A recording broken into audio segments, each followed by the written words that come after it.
오늘은 좀 더 멀리, 좀 더 깊이 나아가십시오라는 제목으로 함께 말씀을 살피도록 하겠습니다. 과거 대로마 제국이 멸망할 때 로마인들은 기독교인들을 원망했습니다. 한마디로 당신들이 믿는 하나님 때문에 자신들의 시인들이 노하여서 망하게 되었다. 이렇게 막 원망을 막 한 거죠. 이런 분위기가 막 팽배해질 때쯤에 로마의 속국이었던 히포의 아우구스티누스라고 하는 사람이 있어요. 우리는 이제 어거스틴으로 잘 알고 있는데, 그가 이제 방대한 대작 그 하나님의 도성이라는 책을 쓰면서 로마가 멸망할 수밖에 없는 이유를 역사적 사료들을 다양하게 들면서 변증합니다. 이때 그는 이 로마의 멸망을 단순히 종교적인 이유로만 들지를 않아요. 로마가 멸망할 수밖에 없었던 가장 큰 이유 중에 하나가 더 이상은 돌이킬 수 없을 정도의 도덕적 부패에 있었다라는 것을 아주 다양하게 그것을 증명해 내면서 변증하죠. 그렇습니다. 인류의 역사 속에 수많은 나라들이 일어났고요, 사라졌습니다. 여러분, 성경에 있는 아시리아, 바벨로니아 다 사라졌죠. 투르크 무슨 몽골도 어마어마한 나라인데 지금 있는지 없는지도 모르고 하여튼 그래요. 나라들의 흥망성쇠가 있죠. 그때마다 그 원인과 이유를 깊이 들여다보면 겉으로 보여지면 정치적 혼란이다, 또 어떤 경제적인 또 군사력에 문제가 있다, 외부의 침입이다 막 그러는데, 정말 신기한 게 뭐냐면요, 동서고금 서양 세계든 동양 세계든 그걸 다 떠나서요 동일하더라고요. 뭐냐면 그것은 사회를 지탱해 주는 기본 도덕 윤리적인 질서가 있잖아요. 그게 무너지면 그 나라는 그냥 무너지는 거예요. 그게 아주 공통점이더라고요. 역사를 보면 그래요. 아우구스티누스는 이런 역사 속에서 보이지 않는 손길인 하나님의 공의로운 손길을 언급하면서 변증합니다. 오늘날 우리가 살고 있는 시대를 한번 보십시오. 여러분, 수년 전부터 우리는 자주 이런 얘기 많이 듣지 않았어요? 스트롱맨 시대다. 스트롱맨 시대다. 세계 몇몇 나라들이 스트롱맨들을 중심으로 자국 우선주의 정책을 폈죠. 세계는 막 요동치기 시작했고, 각자 자리와 질서를 잡으려고 삿바 싸움이 아주 치열했죠. 이런 때 변수가 생겼습니다. 바로 코로나19라고 하는 아주 최악의 빌런이라고 할 수 있는, 그래서 코로나19가 등장한 거예요. 전 세계는 잠시 총성 없는 전쟁을 미루고 인류 공동의 적에 대응하기에 여념이 없이 지금 3년간 지나왔죠. 이제 거의 끄트머리라고 하면서 지금 막판에 하나 또 터졌죠. 러시아와 우크라이나 전쟁이 터지면서 또 다른 경랑의 소용돌이 속에 들어가 있습니다. 앞으로 무슨 일이 일어날지 예측할 수 없어요.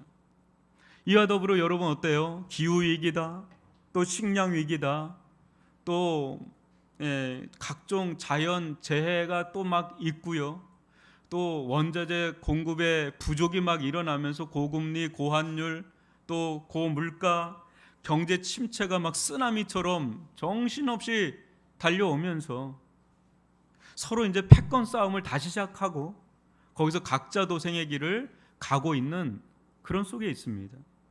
우리나라도 이런 틈바구니 속에서 갖은 애를 쓰고 있는 실정입니다.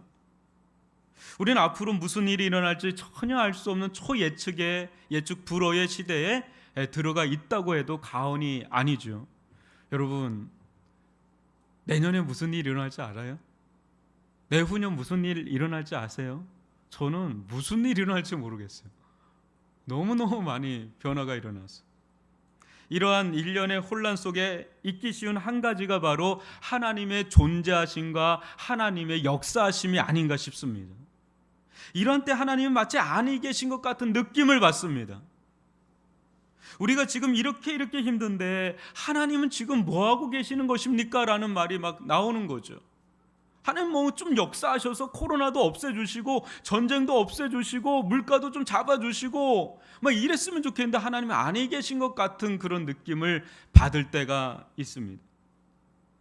그러니 하나님이라고 하는 분과 조용한 티타임은 좀 미뤄두고 현실에 맞닥뜨리고 있는 다양한 일들과 대응하게 우리는 정신이 없이 가고 있습니다. 사랑하는 성도 여러분, 과연 하나님은 지금도 살아계신 것 맞습니까? 과연 하나님은 이러한 때에 역사하고 계신 것 맞습니까? 그렇다면 하나님은 이 세상에서 지금 무슨 일을 행하고 있는 것일까요? 계시다면 무슨 일을 행하고 계실 텐데 무슨 일을 행하고 계시는 것일까요? 오늘 아브라함의 이야기를 통해서 하나님의 주권과 섭리의 손길을 발견할 수 있기를 주님의 이름으로 축원합니다. 16절을 보십시오. 같이 한번 읽어볼까요? 시작. 그 사람들이 소돔으로 향하고 아브라함은 그들을 전송하려 함께 나가니라. 여러분, 이 본문 잠깐 더 띄워주시면 참 별거 없는 말씀이거든요. 그런데 이 말씀 안에 엄청난 비밀이 담겨 있어요. 한번 오늘 이 말씀 잘 한번 들어보십시오. 예기치 않은 하나님의 방문에 예기치 않은 아브라함의 융숭한 환대가 있었죠. 지난주에 살펴본 것처럼 이 둘의 만남은 아름다운 결실로 이어졌습니다. 하나님은 사라의 믿음을 어떻게 했어요?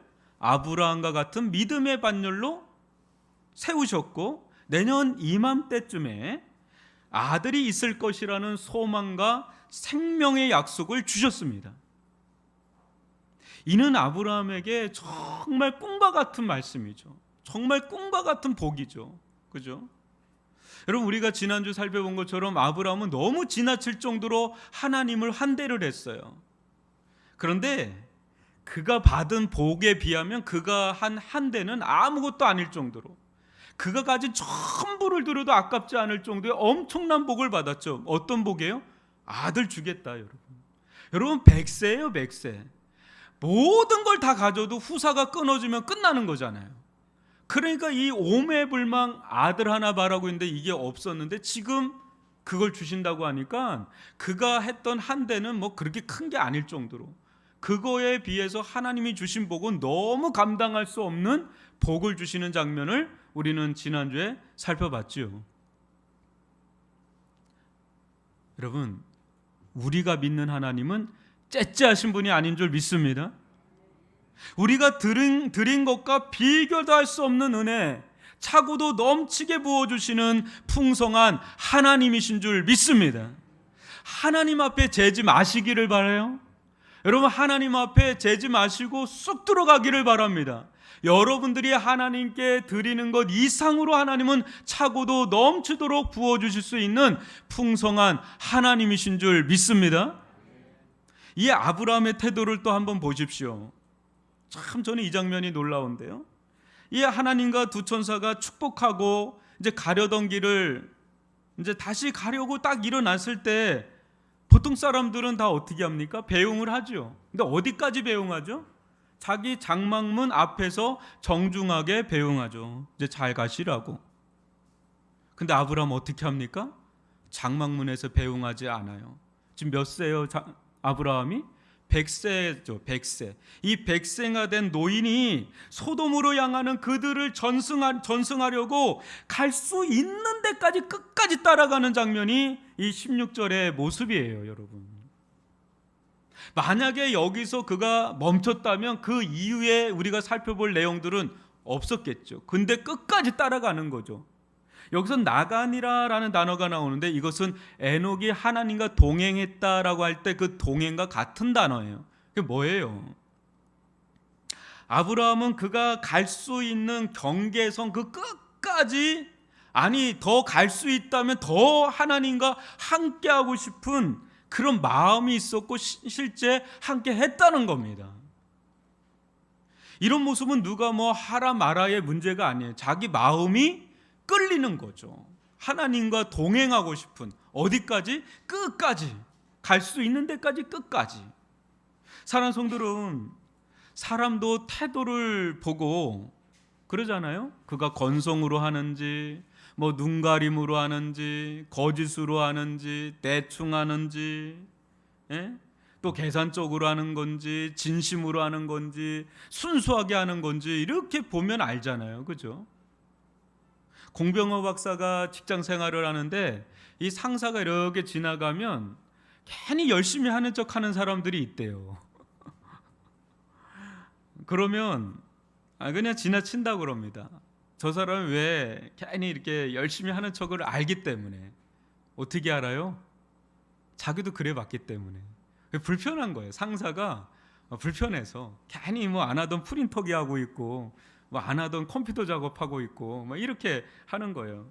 그럴 때 이제 다 아는데 그냥 이렇게 쓱 지나간대요. 그게 이제 미덕이죠. 그게 덕스러운 거죠. 여러분, 리더의 자리로 올라가면 올라갈수록 그 사람들이 또 다 보여요. 이렇게 말을 안 해도, 모르는 것 같아도 다 알잖아요. 집에서도 그렇고 회사에 나가서도 그렇고. 그런데 어떤 사람이 여러분 좋아요? 여러분, 어떤 사람이 좋아요? 태도가 된 사람이 좋은 거예요. 능력보다도 태도가 된 사람이, 저 사람이 진짜구나, 저 사람을 키워야 되겠다, 신뢰할 만하다. 이게 태도예요. 태도. 하물며 하나님은 어떻겠어요, 여러분? 태도는 마음을 드러내는 창문이고 창구잖아요. 태도는 숨길 수가 없어요. 네. 저도 무엇인가 이렇게 끝까지 하는 게 좀 약한 사람이에요. 이만큼이면 되겠지 하고 뭐 이제 하다 말다 이럴 때가 좀 있어요. 근데 아브라함을 보면서 제가 놀랐어요. 이 장면에서 아브라함은 가요. 끝까지 가요. 누가 시키지도 않았는데. 시키지도 않는데 하는 거 보면 너무 좋지 않아요? 여러분, 아브라함처럼 좀 더 갈 수 있기를 바랍니다. 여러분, 우리는 각자 자신이 정해놓은 삶의 어떤 경계선, 한계선이 있죠. 신앙생활도 마찬가지예요. 여기까지, 목사님 저는 여기까지. 신앙생활도 그렇고 삶에서도 그렇고 늘 그 자리, 거기까지. 저는 여기가 최선입니다. 저는 여기까지. 그러나 그것이 하나님께서 우리를 향해 정해 놓으신 어떤 한계선, 경계선이 아닐 수 있다는 거죠. 어떤 분은 목사님 이 정도면 저 하나님께 충분히 복 받았습니다, 이런 분이 계세요. 심각하게 착각하는 거예요. 심각하게 착각하는 거예요. 우리 하나님은 보기에 복을 넘치도록 부어주시는 하나님이신 줄 믿습니다. 여러분들이 지금 많은 복을 받았다 하더라도 하나님은 그 보기에 복을 더 넘치도록 풍성히 주실 수 있는 분이신 줄 믿습니다. 이걸 믿으셔야 돼요. 이걸 믿으셔야 돼요. 하나님은 우리가 생각하고 기도하는 것 이상으로 역사하시는 분이십니다. 우리가 대단한 것을 하나님께 바라는 것 같은데 알고 보면 그렇게 큰 걸 바라지 않을 때가 많아요. 여러분, 우리 복 자체가 우리의 목적은 아니지만은요, 은혜로 주어지는 선물이긴 하지만, 여러분, 은혜의 근원 되시는 하나님과 동행하는 데 있어서는 저나 여러분이나 우리가 지금까지 정해놓은 어떤 한계선, 경계선을 좀 뛰어넘어서, 우리가 정해놓은 선을 넘어서 좀 더 깊이, 좀 더 멀리 나갈 수 있기를 바랍니다. 우리가 예배를 늘 참석합니다. 이렇게 예배를 1년이고 10년이고 이 자리에서 이 정도의 수준이 아니라 더 깊은 하나님의 품 안에, 하나님의 임재 아래 들어가기를 원합니다.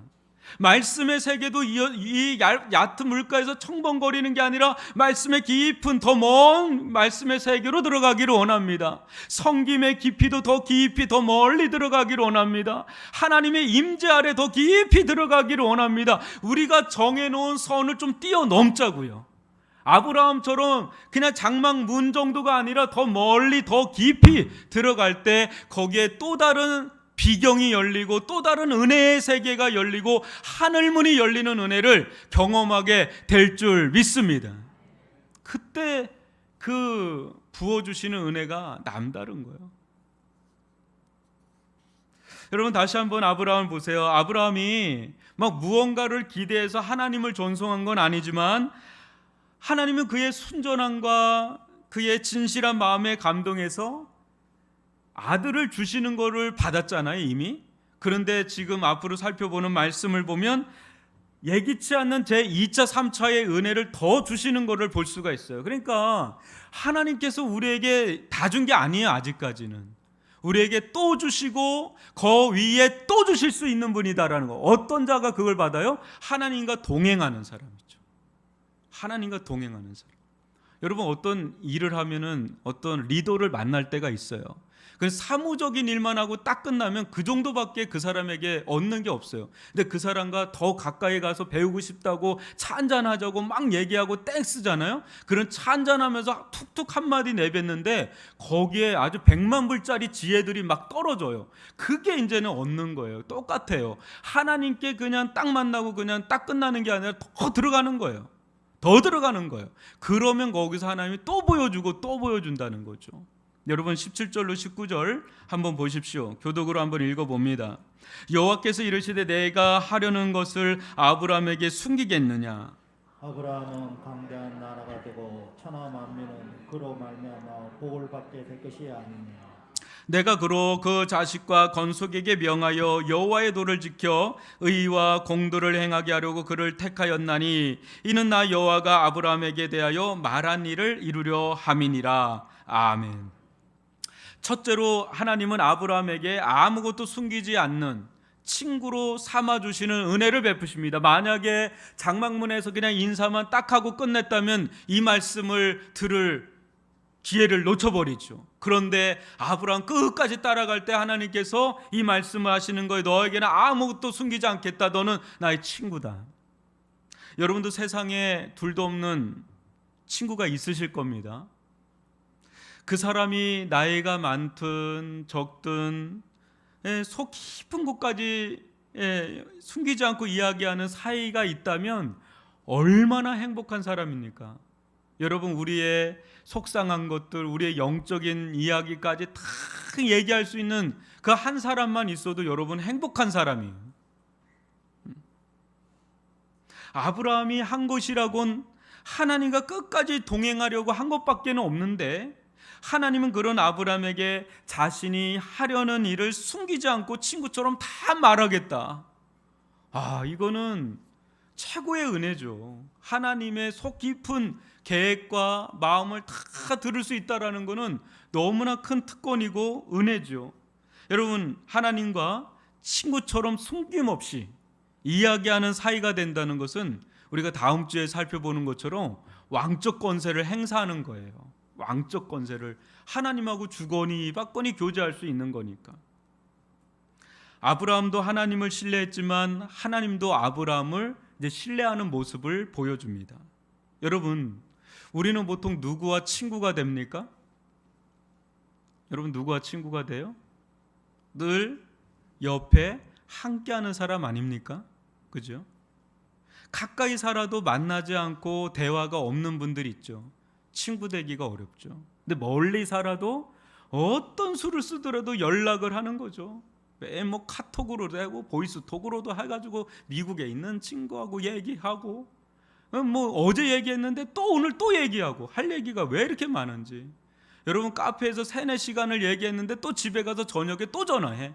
아까 말이요 그거 하다가 또 내가 못했는데 하고 또 얘기하고 그 다음날 또 얘기하고 할 얘기가 얼마나 많은지. 친구 사이에는 막 숨김이 없이 서로 깊은 얘기들을 많이 하잖아요. 어느 때는 여러분, 남편과 아내가 점점 친구 사이가 된다 그러잖아요. 얼마나 보기 좋은지 몰라요. 나이가 들어서. 저는 요즘에 남한산성에 제 아내하고 이렇게 좀 올라가는데 올라가다 보면 저기서 노부부가 이렇게 오는데 저는 조금 이상하게 보이는 수 있어요. 그 손을 잡고 올라오면 그게 그렇게 이상하더라고요. 나이가 드신 분들. 보통 잘 안 잡잖아요. 잡나요? 불륜이 아닌 이상 잘 안 잡잖아요. 근데 꼭 잡고 어르신들이 꼭 잡고 그렇게 도란도란 이야기하면서 오는데 그 모습이 그렇게 보기가 좋더라고요. 나이 든 권사님들은 딸이 꼭 친구 같다는 말을 합니다. 그죠? 그런 얘기 많이 하잖아요. 어느덧 장성해서 이제 딸하고 이제 말동무를 하던 딸이 이제 마음동무도 하는 거, 엄마의 마음도 헤아려주고 서로 이게 이제 모녀지간을 넘어서 친구지간으로 넘어가는 그런 관계를 좀 이렇게 봅니다. 얼마나 또 보기가 좋은지 몰라요. 그러나 우리는 점점 외로움을 겪을 수밖에 없지요. 특히 나이가 들면 들수록 우리는 고독과 고립, 외로움을 겪게 됩니다. 인생을 사시사철로 비유하자면 봄, 여름, 가을, 이제 겨울로 들어가면 그렇게 쓸쓸하고 외롭잖아요. 다윗은 노년의 때를 위해서 기도하면서 고백을 하는데 시편 71편 9절을 보면 늙을 때에 나를 버리지 마시며 내 힘이 쇠약할 때에 나를 떠나지 마소서. 여러분, 결국 내 곁에 남는 분은 하나님 한 분뿐이십니다. 언젠가는 혼자잖아요. 누구도 함께 할 수 없는 때가 있잖아요. 여러분, 수술실에 들어갈 때 누구 혼자 들어가요? 나 혼자 들어갈 수밖에 없어요. 외롭죠. 그때 정말 여러분 외로우면 안 됩니다. 하나님과 함께 길을 걷는 훈련이 되어 있지 않으면 안 돼요. 지금부터 하나님과 동행하는 훈련을 해야 된다는 거죠. 하나님과 늘 가까이 하십시오. 하나님을 외로이 홀로 두지 마십시오. 그러면 여러분도 외로움의 눈물을 상쾌할 날이 올 것입니다. 함께하되 아브라함처럼 이전보다 더 깊이, 더 멀리 함께하는 그런 시간을 가질 수 있기를 바랍니다. 그러면 시간이 흐를수록 하나님과 더 친밀한 관계로 들어가는 전입가경의 은혜를 누리게 될 줄 믿습니다. 여러분, 이사야서 46장 4절을 보니까 이런 구절이 있더라고요. 너무 은혜가 돼서 같이 한번 읽어볼까요? 시작. 너희가 노년에 이르기까지 내가 그리하겠고 백발이 되기까지 내가 너희를 품을 것이라. 내가 지었은즉 내가 업을 것이요 내가 품고 구하여 내리라. 여러분, 백발이 되기까지 누가 나를 품고 누가 나를 업는다는 거예요? 하나님이요.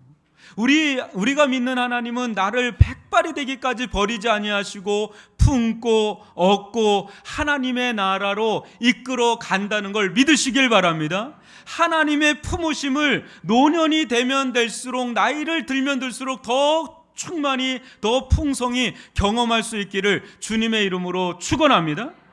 어르신들은 나이가 들면 시간이 남아서 어떻게 할 줄 모르겠다고 하시는데요,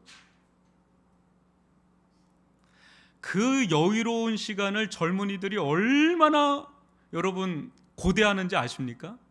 요새 젊은이들이 제일 원하는 건 파이어족 되는 거예요. 경제적 자유 얻어서 시간의 자유를 갖고 싶은 게 모든 젊은이들의 원이에요, 원. 근데 우리 어르신들은 그 여유로운 시간을, 너무너무 부러운 시간을 갖고 있잖아요. 근데 우리 어르신들은 야, 나는 너처럼 젊은 때로만 가면 난 너무 좋겠다. 그럼 나는 너무너무 열심히 살겠다 막 그러는데 서로 부러워해요. 여러분, 뭡니까? 지금 내가 가지고 있는 시간이 최고의 시간인 줄 믿습니다. 지금 내가 처해 있는 시간이 최고의 최상의 시간인 줄 알고 가장 가치 있게 쓸 수 있기를 바랍니다. 하나님께 숨김없이 나아가십시오. 그러면 하나님도 여러분에게 숨김없이 말씀하실 것입니다. 하나님과 더할 나위 없이 친밀한 관계로 들어가는 저와 여러분이 될 수 있기를 주님의 이름으로 축원합니다. 이게 아브라함이 받은 첫 번째 또 제2차의 복이고요, 제3차의 복이 또 나오는데, 하나님께서 아브라함을 택하신 목적을 말씀하세요. 지금까지 하나님은 아브라함을 택하신 목적을 구체적으로 말씀하신 적이 없습니다.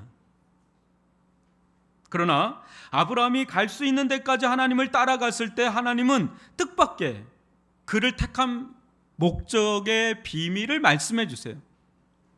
여러분, 그것이 무엇입니까? 아브라함을 택하신 목적이 뭐예요? 강대한 나라를 이루겠다라는 거예요. 또 천하 만민으로 복을 받을 수 있는 하나님의 나라를 이루겠다는 거예요. 아울러서 그와 그의 후손이 단순히 하나님 믿고 천국 가는 정도가 아니라 이 땅에서 하나님의 정의와 공의를 실현하는 백성이 되도록 하는 비전이 있다라는 것을 말씀해 주시는 거예요. 하나님은 아브라함을 택하셔서 비전이 있었습니다. 강대한 나라, 천하 만민이 복을 받게 하는 것, 또 그의 대대 후손들이 하나님의 공의와 정의를 행하게 하는 그 비전. 사랑하는 성도 여러분, 하나님께서 아브라함을 필두로 우리를 부르신 목적이 무엇입니까? 여러분, 왜 우리로 하여금 예수 믿고 구원하신 이유가 뭘까요? 우리를. 그것은 단순히 예수 믿고 천국 간다는 1차원적인 그런 게 아닙니다. 세상은 하나님 없는 것처럼 행동하지요. 그러나 하나님은 단 한 번도 안에 계신 적이 없습니다. 세상은 우리가 믿는 하나님이 공의와 정의의 하나님이라는 것을 모릅니다. 하나님은 구원과 자비의 하나님인가 동시에 거룩하신 공의와 정의의 하나님이십니다. 여러분, 세상 살기 힘든 이유가 무엇입니까? 정말 물질이 없어서일까요? 정말 자원이 없어서일까요? 정말 전염병 때문에 문제일까요? 정말 이 어떤 교육에, 어떤 정치에, 어떤 군사적인, 어떤 외교적인 이런 거가 문제일까요? 정말? 여러분, 하나님은 생각보다 이 세상을 아주 풍성하게 창조하신 분이십니다. 모든 사람이 다 쓰고도 남을 정도로 풍성하게 창조하신 창조의 아버지이십니다.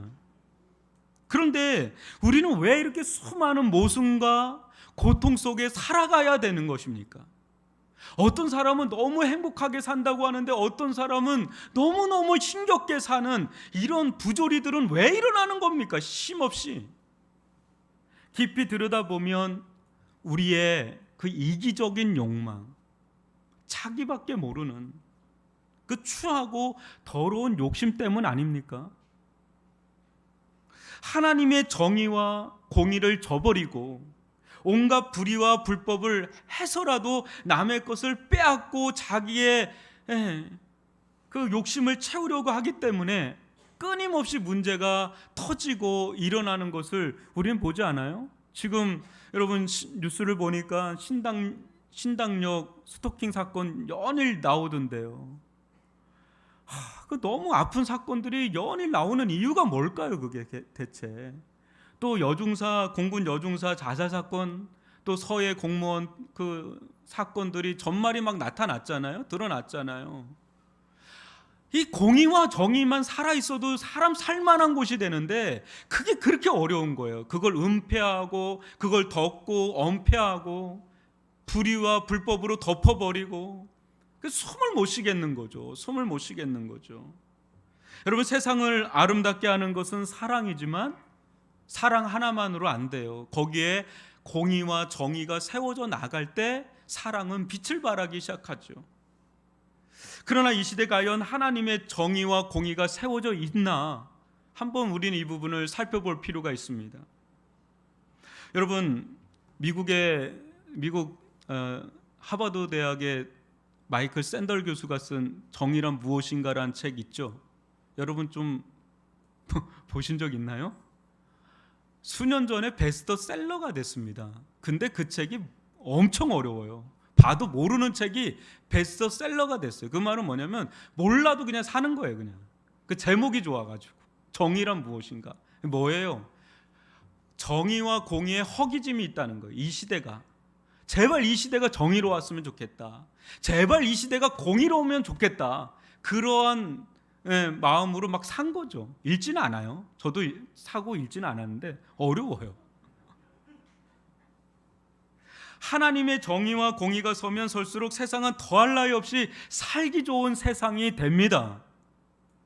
하나님은 아브라함을 통해서 또한 오늘날 우리를 통해서 이 세상 가운데 하나님의 정의와 공의가 실현되도록 부르신 것입니다. 그럼 오늘날 우리 기독교인의 모습을 좀 보실까요? 여러분 하나님의 정의와 공의를 실현하고 계십니까? 여러분 아무렇지도 않게 거짓말 하십니까? 안 하십니까? 하세요? 안 하세요? 합니까?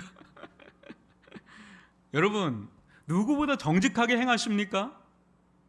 불의와 불법 행하지 않습니까? 여러분, 우리 믿는 자들은 이 도덕성과 윤리성에 있어서 다른 세상 사람들보다 더 탁월해야 하는 줄 믿습니다.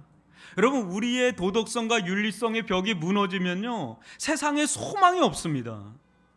사회적인 약자, 또 억압받고 힘에 겨운 자를 돌보는 삶을 살지 않은 채 세상 사람들처럼 물질주의와 쾌락주의에 휘말려서 자기의 이기적인 욕망을 따라서 살려고 한다면 정말 여러분, 이 세상은 어디에서도 소망을 찾을 수가 없습니다. 아브라함을 부르시고 우리를 부르신 거는 그러려고 부르신 게 아니라 하나님의 정의와 공의를 물같이 바다같이 흘려보내도록 우리를 부르신 그 목적이 있다라는 것이죠. 아브라함 한번 보실까요? 우리 계속 아브라함을 살펴보는데 당시 세상 사람과는 매우 다른 탁월한 삶을 살았죠. 믿는 자들은 누구보다 차원 높은 고결한 성품과 인격, 또 도덕적이고 윤리적인 삶을 살아야 합니다. 그때 강대한 개인이 되는 거예요. 강한 가정을 이룰 수가 있는 거예요. 강한 교회, 강한 나라를 이룰 수가 있는 겁니다. 여러분, 군사력에서 강함이 있는 게 아니에요. 알고 보면 결국은 이 도덕성, 이 윤리성이 얼마나 지켜주고 있느냐에 강함이, 능력이 거기 있다는 걸 절대 잊으면 안 됩니다. 하나님의 나라가 영원할 수 있는 것은 단순히 하나님께서 통치하시기 때문만이 아닙니다. 하나님의 통치, 그 속에 하나님의 정의와 공의가 실현되기 때문에 그 나라가 영원한 나라고, 그 나라가 결국은 모든 나라를 덮어서 영원한 나라가 된다는 것을 우리는 봐야 되는 거지요. 저는 예언자는 아닌데 감히 예언을 하려고 합니다. 불의와 불법이 판을 치는 나라가 지금은 숭숭장구하는 것 같아도 시간이 지나면 반드시 하나님의 정의와 공의의 심판을 받게 될 것이라는 걸 감히 예언합니다. 한 개인도 마찬가지예요. 불의와 불법을 행해서 숭숭장구하는 개인이 있다고 보십시오. 어떤 가정이나 어떤 나라가 있다고 한번 생각을 해보십시오. 지금은 뭔가 잘 나가는 것 같아도 때가 되면 하나님께서 그 부분에 대해서 반드시 보응하시는 것을 보게 될 줄 믿습니다. 그러니까 우리는 어디에다 길을 걸어야 돼요? 어디에 승부를 걸어야 돼요? 아브라함처럼 하나님의 정의와 공의를 행하는데 우리의 승부를 띄울 수 있기를 바랍니다. 거기에 강함이 깃드는 줄 믿습니다. 여러분, 우리가 지금 가장 놓치는 게 뭔지 아세요? 자녀 교육이에요. 지금 아브라함에게 너의 가족과 자녀와 건속에게 하나님의 의와 공도를 가르치라는 거예요. 전수하라는 거예요. 근데 여러분 보세요. 자녀들이요, 시간이 지나잖아요. 절대 우리 말을 안 들어요. 절대 말 안 들어요. 말로 안 돼요. 어느 순간 되면. 여러분, 자녀들은 우리의 뒷모습을 정확하게 봅니다. 뒷모습을 본다니까요. 뒷모습을 다 봅니다. 그리고 행동 거지 안 보는 것 같죠? 다 봅니다. 나이가 들면 들수록 다 봅니다. 그리고 일상의 대화를 엿듣습니다. 일상의 대화를 엿듣는다니까요. 어느 때는 구역질이 난다는 말도 하더라고요. 저한테. 앞에서는, 교회에서는 막 이렇게 하는데 집에 와서는 쌍욕을 한다니까요. 그 구역질이 나오는 거예요. 여러분, 그거는 끝나는 거예요. 거룩한 영향력을 완전히 상실해 버리는 거예요. 교회에서는 하나님을 위해 바치겠다고 하는데 집에 가서는 돈 해요. 아주 이중성의 그냥 한멸을 느끼는 겁니다. 여러분, 절대 잊지 마십시오. 우리의 삶이 하나님의 공의와 정의를 드러내는 윤리적인 도덕적인 삶이 뒷받침되지 않으면 어느 순간인가 자녀들에게 영향력을 상실해 버려요. 그러기에 우리는 깨어서 하나님 앞에 사는 신실한 언행 심사를 보여주어야 합니다. 그때 자녀들에게 하나님을 드러내고 하나님의 말씀을 권위 있게 증거할 수 있는, 삶으로 증거할 수 있는 믿음의 영향력을 미치게 될 줄 믿습니다. 이것이 단절되면 그냥 신앙의 계승이 단절되잖아요. 이게 우리의 기도 제목이 돼요. 가정에서도 마찬가지고 오늘날 교회도 마찬가지죠. 교회가 이 신앙의 대물림을 하지 않으면, 믿음의 계승 역사가 되지 않으면 어떡하겠어요. 서구라파처럼 그냥 끝나버리잖아요. 지금 우리는 절체절명의 시간이 있습니다. 삶으로 드러내봐야 됩니다. 내 삶이 하나님을 증거할 수 있는 삶이 될 수 있기를 주님의 이름으로 축원합니다. 셋째로 하나님은 아브라함에게 소돔을 방문하는 목적을 보여주셨습니다. 여러분 20절 21절 교독으로 읽어봅니다. 여호와께서 또 이르시되 소돔과 고모라에 대한 부르짖음이 크고 그 죄악이 심히 무거우니 내가 이제 내려가서 그 모든 행한 것이 과연 내게 들린 부르짖음과 같은지 그렇지 않은지 내가 보고 알려 하노라. 여러분 하나님의 방문이 아브라함에게는 믿음과 소망과 생명의 약속의 방문이라면 소돔의 방문은 전혀 다르죠. 마지막 기회를 주려고 가는 거예요. 근데 그 기회마저도 거부하면 하나님은 철저히 조사한 후에 심판하려고 작정하고 소돔과 고모라로 향하고 있지요. 여러분 소돔과 고모라가 동성애로 망한 것 같잖아요. 그거는 하나에 불과하고 실은 그 소돔과 고모라는 사회적인 약자들, 그 억압받고 불의와 불법 속에 신음하는 수많은 약자들, 어려운 지경에 놓여 있는 사람들이 울부짖고 있었다는 거예요. 그런데 그 시대를 잡고 있었던 리더 그룹에 해당하는 사람들이 이거에 대해서 아예 모른 채 그냥 그들의 울부짖음, 피눈물 나는 울부짖음을 그냥 그거를 무시해 버리는 그런 일들이 있는데 그 소리를 절대 무시하지 않는 한 분이 있었다는 걸 놓친 거죠. 그분이 누구예요? 하나님이에요. 그 부르짖는 소리가 내게 들린다는 거예요. 상달되는 거죠. 하나님께 그 소리가 상달되기 시작하면 때가 되면 하나님은 안에 계신 분이 아니라 반드시 이 땅 가운데 내려오셔서 철저히 조사한 다음에 그거에서 철저하게 응징하는 것을 오늘 이제 소돔과 고모라의 이야기 속에서 우리는 발견할 수가 있습니다. 저는요 이 시대가 너무 두려워요. 세상이 막 시끌시끌하고 뭐라고 그러는데 하나님에 대해서는 아무도 이야기하는 사람이 없어요. 마치 하나님이 없는 것처럼. 거기에서 멈추면 괜찮은데 하나님을 향해서 막대하는 소리도 막 들리고요. 두려워요. 너무너무 두려워요. 저는 제일 두려운 게 하나님의 침묵이 두렵습니다.